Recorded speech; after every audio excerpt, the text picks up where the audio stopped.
At 15, Eli Mercer had two options: freeze outside or disappear into a mountain. People who laughed were begging to come indoors by winter. This is the Zelly Ancient Shelter. March 1931 in Harlan County, Kentucky. Most boys his age were still sleeping in their parents' homes, eating meals they hadn't earned, and dreaming of futures that seemed assured. But 15-year-old Eli Mercer was standing at the mouth of an abandoned coal prospect with only a canvas sack and the clothing on his back. The entrance to the mine looked like a hole in the hillside, dark and neglected, surrounded by scrub oak and the rusting remains of tools that were left behind when the seam ran out. All the miners in the county knew about this place. They called it the Dead Drift and felt only a fool would go inside. Eli went in anyhow. That morning, his uncle made the problem very obvious while standing on the porch of the company house with his arms crossed and his jaw set hard. "You work like a woman, but eat like a male. I have 4 mouths to feed, and my mind is changing. You are out." The words hit hard and were definitive. Eli didn't fight back. He learned months ago that fighting with his uncle only resulted in bruising. His parents had perished in the previous summer's typhoid outbreak. 3 days apart, and the uncle, who had unwillingly taken him in, had made it obvious from the start that charity had limitations. The boarders had arrived. Eli traveled away from the only haven he had left and up the mountain to a site that everyone thought was worthless. If you want to learn how a homeless youth turned an abandoned mine shaft into something that made mature men reconsider all they knew about survival, subscribe to our channel and let me know where you're watching from. Because what Eli built inside that hill would shelter 3 generations of his family and still be standing nearly a century later. The Dead Drift had earned its moniker genuinely. Back in 1919, a little mining company excavated the tunnel into the mountainside to seek a coal seam that mapping surveys revealed would be rich and deep. They had reached around 80 feet in when the seam pinched off, leaving them with a horizontal shaft just 6 feet high and 8 feet wide, carved through solid sandstone and shale. The corporation had withdrawn, taken its equipment, and never looked back. The tunnel had become a local failure landmark over the past 12 years, a reminder that the hills did not always produce their bounty, no matter how hard you dug. Local boys dared each other to go inside. Hunters occasionally sheltered there during storms, but no one felt it was good for anything else. The entrance faced southeast, so it received morning sun, but stayed shaded throughout the strong midday heat of Kentucky summers. The floor was dry, the walls were solid, and the inside temperature remained cool, even in August. Silas had discovered these things the previous fall when he had hidden there for 3 days after his uncle had brutally beaten him, leaving marks that would have prompted worries at school. He'd been resting on the cold stone floor, watching the light change at the tunnel opening and wondering about the root cellars. His grandma used to describe how people stored food underground, as the earth kept things cool in the summer and warm in the winter. His grandmother grew up in the old world in the mountains of Eastern Europe, where people had lived in caves and dugouts for thousands of years. Shay told him stories about houses dug into hillsides and families who dealt with difficult winters by letting the land itself give shelter. When he was younger, the stories seemed like fairy tales. Now, standing at the mouth of the Dead Drift with nowhere else to go, they felt like instructions. The first week was the hardest. Eli had no tools, materials, money, or anyone available to aid him. The tunnel was dry but cold, and the March nights in eastern Kentucky still had enough frost to kill anyone who was unprepared. He collected dead leaves and pine needles and stacked them against the tunnel walls to offer insulation.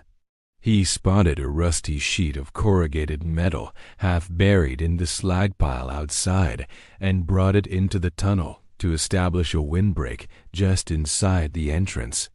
He ate anything he could find, generally early spring greens and the leftovers of a discarded lunch pail he unearthed beside the train lines. The hunger was continual, a profound throbbing that never went away. Yet he was awake and thinking. The tunnel had one significant advantage which Eli instantly grasped. The granite itself maintained a consistent temperature of 55 all year. He remembered his grandma telling how the ground below the frost line stayed consistent in temperature regardless of the weather above. In the winter, 55 was warmer than any unheated cabin. In the heat, it was cooler than any shade. As you moved deeper into the slope, the temperature became more steady. The dead drift went 80 feet into the mountain. At the back of the tube, the air was entirely still, extremely temperate, completely consistent. The challenge was making the home livable. Eli required light, ventilation, and a means to generate heat other than what the earth offered. He required a floor that wasn't bare rock, walls that could store shelves and hooks, and a cooking space that didn't fill the tunnel with smoke. In brief, he needed to convert a failed mining enterprise into a dwelling. He had no money or materials. What he had was time, desperation, and recollections of his grandmother's stories of how people survived with nothing but the earth in their own two hands. The work started slowly, restricted by Eli's lack of tools and resources. He began by clearing the tunnel of rubbish, including loose rock, coal dust, and broken timbers that had collected over the course of 12 years of neglect.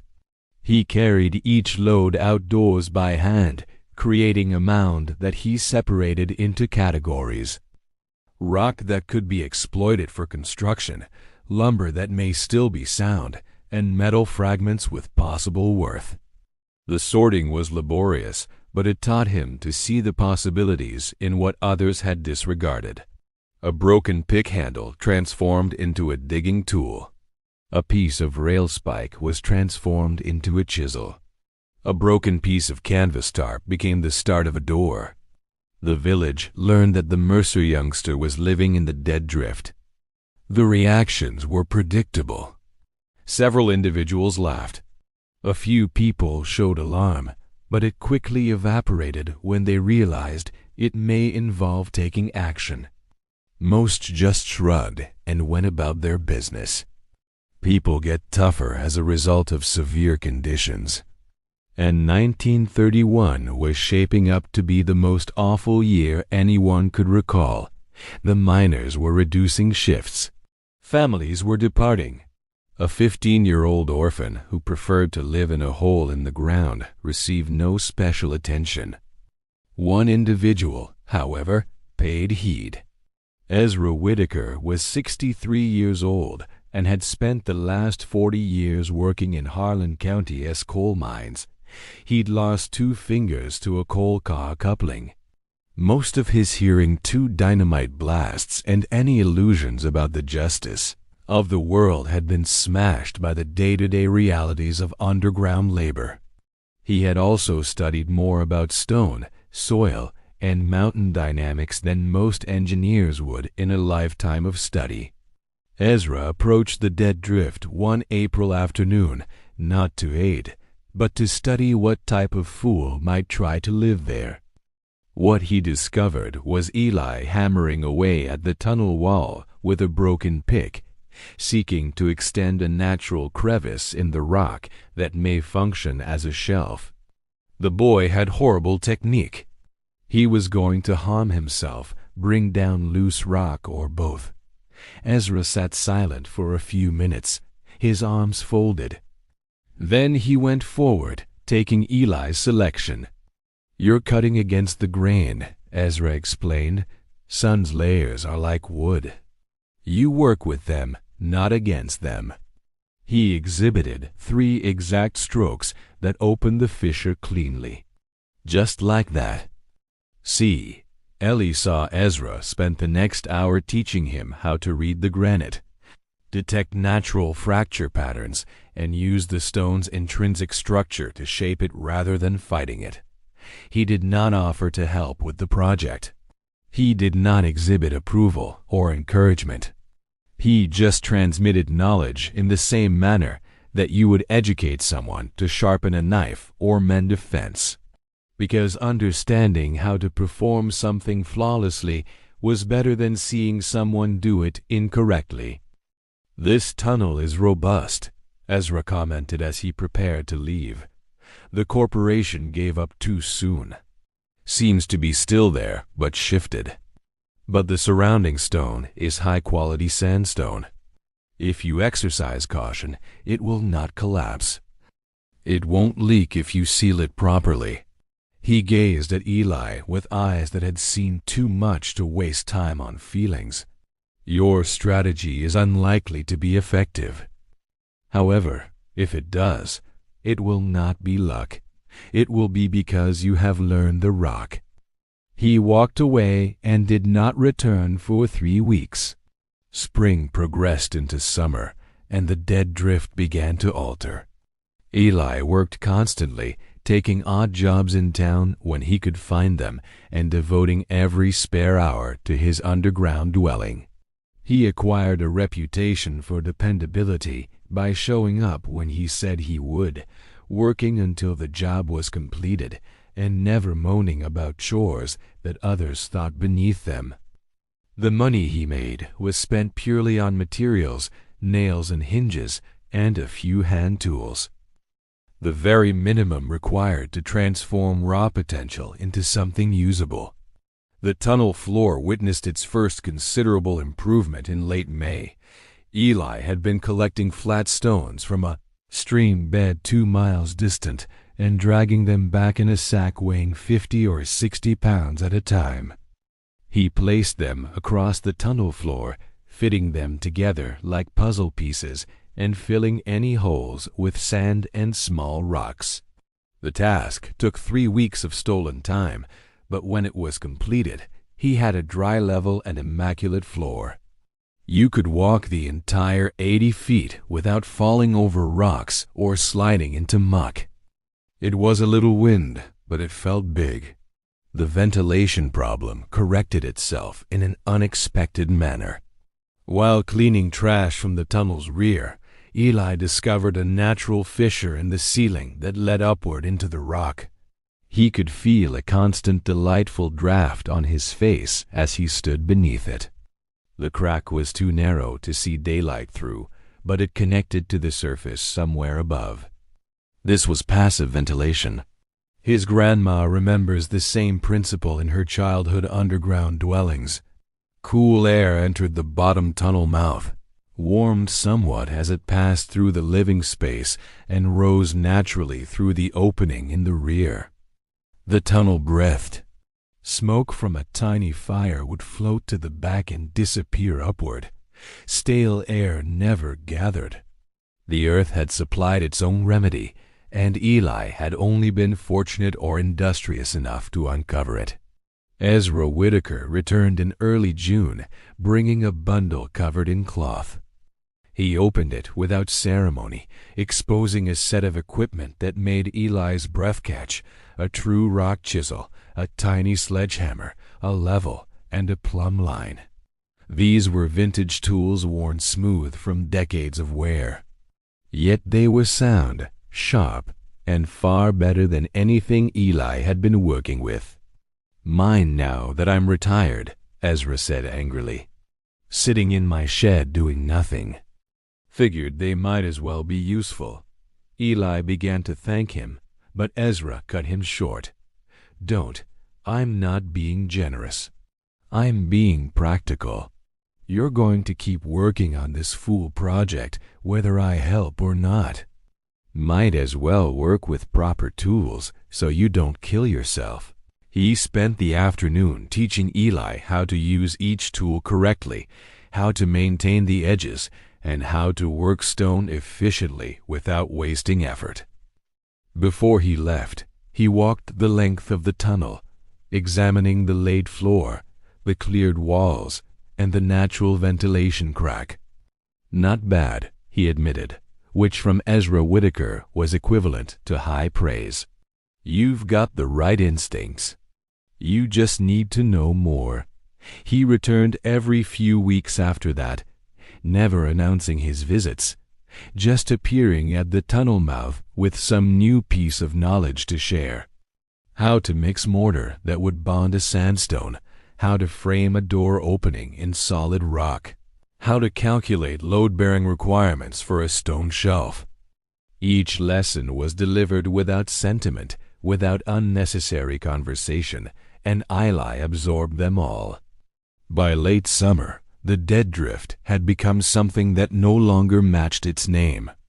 The entrance now featured a proper door frame built from salvaged lumber and fitted with hinges that Eli had traded 3 days of fence mending to acquire.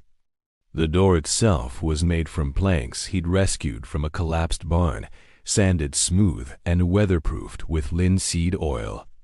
It opened into a vestibule of sorts, a transitional space where the natural rock walls had been smoothed, and a small window, really just a glass pane set into a wooden frame, let in natural light.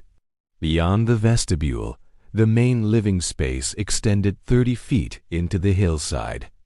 Stone shelves lined the walls at varying heights, carved directly from the rock where possible, and built from stacked flat stones where the natural structure didn't cooperate. A sleeping platform occupied one wall, raised off the floor on stone supports, sized for a straw mattress that Eli had sewn himself from burlap sacks and stuffed with dried corn husks. The back of the tunnel, where the temperature was most stable, served as food storage. Here, Sinus had built a crude root cellar within a root cellar, a stone-lined alcove where vegetables and preserved food could keep for months without spoiling. The constant 55 temperature meant that potatoes wouldn't freeze in winter or sprout too quickly in spring. Apples stored there in September would still be edible in March. Meat properly cured would last indefinitely. But the real engineering triumph was the heating system. Eli had studied the problem for months, watching how smoke behaved and learning from Ezra about thermal mass and heat retention. The solution he developed drew directly from his grandmother's stories, though he didn't have a name for what he was building until years later when he read about similar systems used in Korea and China for centuries. He called it simply the warm floor. The principle was elegant. Rather than heating the air directly, which would simply rise to the ceiling and dissipate, Sinus built a channel system beneath the section of his stone floor. Smoke and hot gases from a small firebox traveled through these channels, heating the stones above them before exiting through a chimney pipe that connected to the natural ventilation crack at the back of the tunnel. The stones absorbed the heat and released it slowly, radiating warmth upward into the living space for hours after the fire died. The mass of stone involved roughly 3 tons in the floor section alone, plus the thermal mass of the surrounding earth created a system with enormous heat retention. Silas could fire the system for 2 hours in the evening using a fraction of the wood a traditional cabin would require, and the floor would stay warm until morning. Combined with the Earth's natural 55 baseline, his underground home could maintain 65 to 70 through a Kentucky winter on less than a cord of wood per season. The system's first real test came in December 1931. A cold front dropped temperatures across Harlan County to 15 below zero, the coldest night in 20 years. Families huddled around stoves burning through firewood reserves that were supposed to last until March. The mining companies, houses built cheap and insulated, poorly turned into iceboxes. Children slept in their coats. Old people who couldn't afford enough fuel simply didn't wake up. Ezra Whitaker walked up to the dead drift that night, genuinely worried about what he might find. The boy had worked hard. Yes, he'd built something impressive, certainly, but theory and reality were different things. And 15 below zero didn't care about ingenuity. It killed without prejudice. Ezra found Eli sitting comfortably on his sleeping platform, reading a borrowed book by the light of an oil lamp.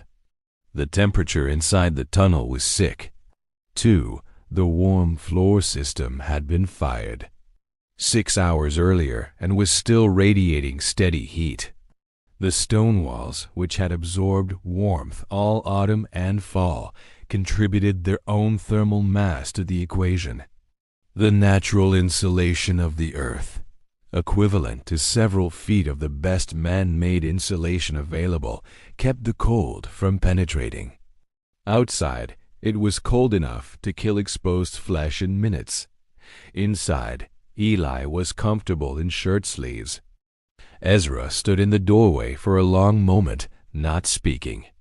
Then he walked the length of the tunnel, touching the walls, feeling the floor, and checking the temperatures at different points with the back of his hand.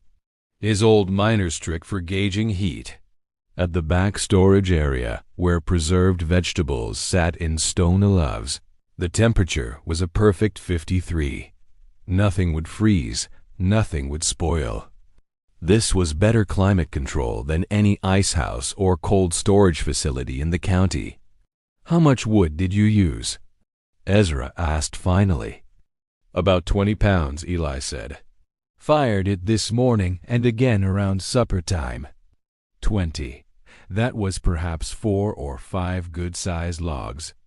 Families in town were burning 5 times that amount every few hours and still freezing. Ezra sat down heavily on the stone bench near the entrance. He'd spent 40 years in the mines. 40 years of brutal, dangerous, exploitative labor that had broken his body and stolen his health. He'd seen technology advance and working conditions stay terrible. Fortunes were seen made from coal while miners' families went hungry.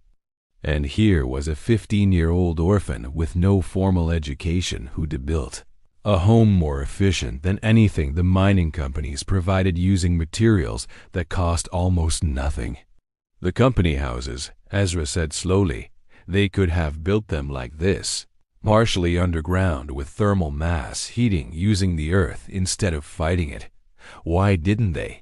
Eli asked. Because it's easier to cut corners when you're building for other people. Because above-ground construction is faster, even if it's worse. Because the men in charge never had to live in what they built. Ezra shook his head. "You've done something here, boy. Something they told us couldn't be done." The word spread slowly at first, then faster. As the winter ground on, people came to see the dead drift. Skeptical at first, then curious, then genuinely impressed, they walked through the tunnel, felt the warm floor, and examined the stone shelving and the ventilation system and the insulated door. Most of them left shaking their heads, not in disbelief anymore, but in something closer to wonder. A few asked questions. Eli answered them all just as Ezra had answered his. In February, a family named Hoskins approached Eli with an unusual request. DB lost their company house when the father was injured in a mine collapse and could no longer work. They were living in a tent at the edge of town with 3 children under 8 years old, and the cold was killing them slowly. There was another abandoned prospect drift on the next ridge, over smaller than the dead drift, but structurally sound. Would Eli consider helping them turn it into a home? Eli agreed without hesitation. He and Ezra spent 4 weeks working on the Hoskins Tunnel, teaching the father and the oldest son as they went. The result wasn't as sophisticated as Eli's home, but it was warm, dry, and safe. The Hoskins family moved in before the last snow melted, and they were still living there 5 years later when better times finally came. The second tunnel home led to a third, then a fourth. Each project taught Eli something new. Refinements to the heating system, better methods for weatherproofing, and improvements to ventilation and lights. By 1935, there were 11 underground homes in Harlan County. All of them are variations on the original dead drift design. All of them were occupied by families who had nowhere else to go. The county called them dugouts at first, a term meant to be dismissive. Then they called them Coombs houses with grudging respect. Eventually, they were simply homes as legitimate and permanent as any other structure in the region. The mining companies took notice. Though their response was predictable, they couldn't allow their workers to believe that alternatives existed, that life was possible outside the company's control. A delegation of company men visited Eli in the fall of 1934 when he was 18 years old and offered him a proposition. They would pay him a substantial sum to stop building underground homes and to discourage others from the practice. Housing, they explained, was the company's domain. Independent shelter undermined the system. Eli listened politely, then declined. The company men left angry, but they didn't return. By then, there were too many Mercer houses in the hills, too many families who'd learned the techniques, and too many people who understood that the earth could shelter them without the company's permission. The knowledge had spread beyond any single person's control. Eli Mercer lived in the original dead drift for 31 years, expanding and improving it until the tunnel extended over 150 feet into the hillside with multiple rooms, proper plumbing, and electric lighting.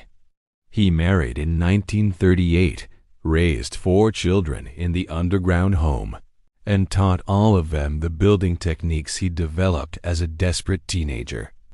His wife, Margaret, initially skeptical about living in a cave, came to love the constant temperature, the quiet, and the sense of security that stone walls provided. She said it felt like being held by the mountain, protected from a world that had shown her precious little protection elsewhere. Ezra Whitaker lived long enough to see 12 Mercer houses built in Harlan County. He died in 1942, aged 74, having passed along every piece of knowledge he possessed about stone and earth and the cost, patient craft of working with materials rather than against them. Eli spoke at his funeral, one of only 4 people who attended. He taught me that the earth wants to help us.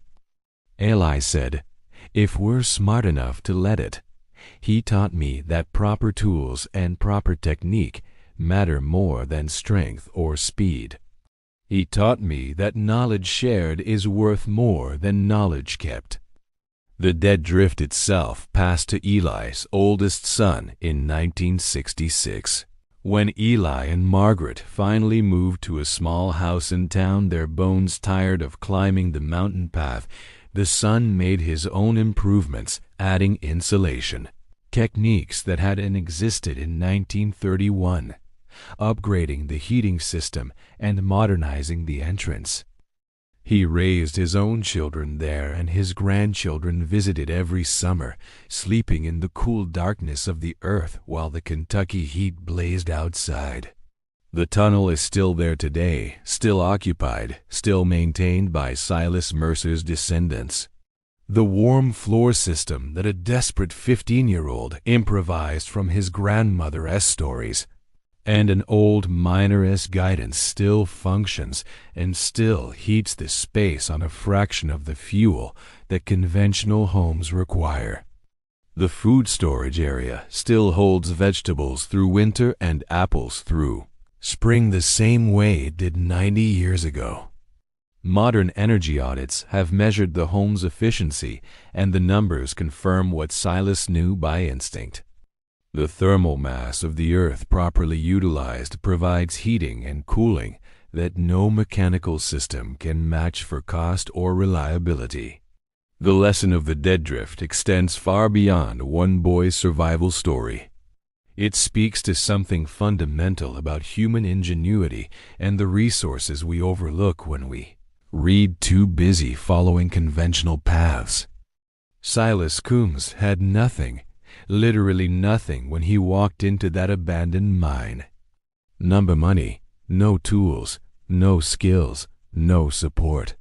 What he had was observation, patience, and the willingness to learn from anyone who would teach him. He looked at something everyone else saw as worthless, a failed mind, a hole in the ground, and recognized a possibility that others had missed. The Earth itself became his ally, providing insulation, temperature, stability, and protection that no above-ground structure could match. The waste materials of an extractive industry, the abandoned tunnels, and the discarded equipment became the foundation of something sustainable and lasting. What the mining companies built quickly and cheaply, exploiting workers and land alike, fell apart within decades. What a teenage orphan built slowly and carefully, working with the earth rather than against it, still stands. There's a metaphor there, if you want one, about the difference between extraction and stewardship. About the value of knowledge freely shared versus knowledge hoarded for profit. About what happens when we stop asking, "What can I take?" and start asking, "What can I build?" Silas Coombs never became famous.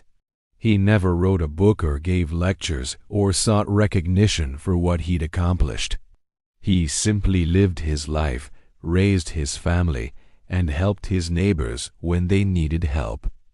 The 11 Mercer houses he built or supervised in Harlem County sheltered over 6 families through the worst years of the Depression, providing warmth and stability when the official systems had failed completely. Most of those homes are gone now, reclaimed by the forest or demolished for more conventional development. But the knowledge survives, passed from Eli to his children, to their children, and now to anyone willing to listen to the story. The earth is still there, still maintaining its constant temperature, still offering shelter to anyone patient enough to learn how to work with it. So, here's the question for you. What abandoned space exists in your own life? What failed prospect or discarded resource has everyone else written off as worthless? And what might happen if you looked at it the way Silas Mercer looked at the dead drift? Not as a dead end, but as a beginning. If this story resonated with you, if it made you think differently about survival, resourcefulness, or the wisdom hidden in forgotten traditions, hit subscribe for more stories about ordinary people who accomplished extraordinary things through patience, persistence, and the willingness to see possibility where others saw only failure. Because sometimes the best shelter isn't the one that's given to you. Sometimes it's the one you carve out of the earth with your own 2 hands.